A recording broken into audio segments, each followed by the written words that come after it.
اعوذ باللہ من الشیطان الرجیم، بسم اللہ الرحمن الرحیم۔ اکنامکس فرسٹ ایئر، اس کا باب نمبر ہے 7۔ سبق کے اندر سامنے والے شارٹ کوشچن ہم کر رہے ہیں۔ کوشچن نمبر 21 ہے، مادی و غیر مادی اشیاء میں فرق لکھیں۔ ایسی اشیاء جو ایک جگہ سے دوسری جگہ یا ایک شخص کی ملکیت سے دوسری شخص کی ملکیت میں جا سکتی ہیں، جیسا کہ مشین، آلات، کارخانہ وغیرہ مادی سرمایہ کہلاتا ہے، جبکہ غیر مادی سرمایہ سے مراد کسی شخص کی ذاتی قابلیت، مہارت یا ہنرمندی ہے جسے منتقل نہیں کیا جا سکتا، کسی ڈاکٹر کی قابلیت یا کسی پروفیسر کا تجربہ وغیرہ۔ مادی چیزیں وہ ہوتی ہیں جو ایک جگہ سے دوسری جگہ منتقل ہو سکتی ہیں، جیسے ایک گٹو چینی کا ہے وہ دوسری جگہ جا سکتا ہے، لیکن غیر مادی اشیاء وہ ہیں جو انسان کے اندر چھپی ہوتی ہیں، قابلیتیں ہوتی ہیں، وہ ایک جگہ سے دوسری جگہ نہیں جا سکتی۔ اشتہار بازی سے کیا مراد ہے؟ دوسرا سوال 22 نمبر ہے، لوگوں میں اشیاء کی طلب پیدا کرنے کے لیے مختلف ذرائع، اخبارات، رسائل، ٹی وی پر دلکش اشتہار کے ذریعے اشیاء کی خوبیوں کی جو تشہیر مشہوری کی جاتی ہے، اسے اشتہار بازی کا نام دیا جاتا ہے۔ یعنی کولگیٹ والے ہیں، مبلنک والے ہیں، یو فون والے ہیں، یہ کیا کرتے ہیں؟ اپنے اشتہار دیتے ہیں، وہ اشتہار دور دور تک جاتے ہیں اور اس طرح اس کو کیا کہتے ہیں؟ اشتہار بازی کہتے ہیں۔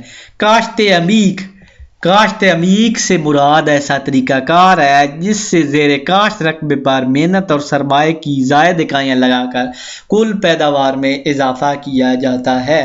یعنی زیر کاشت جو رقبہ ہے، مثلا 10 ایکڑ آپ کی زمین ہے، اس پہ آپ اور محنت کی اکائیاں لگا کر جو پیداوار کریں گے اسے کاشت عمیق کہتے ہیں۔ خوابیدہ حصہ داری سے کیا مراد ہے؟ یہ ضروری نہیں کہ مشترکہ سرمایہ کی کمتری میں سب کے سب حصہ دار کاروبار میں عملی طور پر حصہ لیں۔ ایسا بھی ہوتا ہے کہ بعض اوقات حصہ دار کاروبار کی سوجھ بوجھ نہیں رکھتے اور نہ اس سلسلے میں کوئی مشورہ دے سکتے ہیں یا کام کر سکتے ہیں، وہ صرف اپنے حصہ کا سرمایہ ہی مہیا کرتے ہیں اور کاروبار میں لگا رہتے ہیں، انہیں خوابیدہ حصہ دار کہا جاتا ہے۔ ان کے منافع کی شرح بھی کم مقرر ہوتی ہے۔ مثلا یہ ضروری نہیں کہ آپ کسی گاڑی میں پیسے لگائیں، وہ گاڑی پیسے کمائے اور آپ حاصل کریں، بلکہ یہ بھی ہو سکتا ہے آپ کسی بندے کو پیسے دے دے، وہ گاڑی خریدے، وہ گاڑی چلائے، پیسہ کمائے، اس میں سے کچھ حصہ آپ کو بھی دے دے، کیونکہ آپ گاڑی چلانا نہیں جانتے یا کوئی کام نہیں جانتے، تو وہ کاروبار جو آپ نہیں جانتے لیکن اس میں آپ حصہ لگا دیتے ہیں، اس میں آپ کو جو منافع ملتا ہے آپ خوابیدہ حصہ داری کہلائیں گے۔ عمودی نقل پذیری، کسی بھی شعبہ سے تعلق رکھنے والے مزدور کا اپنی صلاحیت اور قابلیت کی بنا پر اعلیٰ درجے کی طرف منتقل ہونا، مثلا ایک آدمی کا کلرک سے ہیڈ کلرک بن جانا، اس کے معاوضے میں بھی اضافہ ہو جانا، محنت کی راسی یا عمودی نقل پذیری کہلاتا ہے۔ مقابلہ کے لحاظ سے منڈی کی اقسام، مکمل منڈی، نامکمل منڈی، اجارہ داری، اس کے بعد محنت کی 4 خصوصیات مزدور سے جدا نہیں ہو سکتی۔ محنت جو ہے مزدور ہوگا تو محنت ہوگی، نہیں تو نہیں۔ ذخیرہ نہیں ہو سکتا، محنت ذخیرہ بھی نہیں ہو سکتا، ایسا نہیں کہ آپ ابھی سے اتنی محنت کر کے ذخیرہ کر لیں کہ جی امتحان کے دنوں میں کام آئے گی۔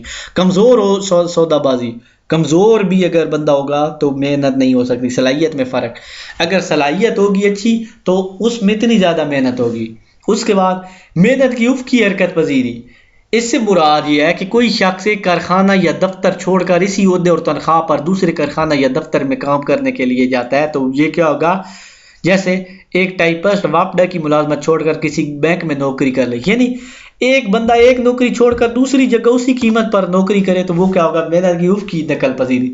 سرمایہ کی 4 خصوصیات، سرمایہ دولت کا حصہ ہوتا ہے، سرمایہ وہ حصہ ہے جس سے مزید دولت یا آمدنی پیدا کی جا سکتی ہے، سرمایہ دولت کا وہ حصہ ہے جس سے مزید اشیاء پیدا کی جا سکتی ہیں، سرمایہ قابل انتقال ہوتا ہے۔ اسی ویڈیو کے ساتھ اجازت چاہوں گا، اللہ حافظ۔ نیکسٹ ویڈیو میں 30 نمبر کوسچن سے آگے کریں۔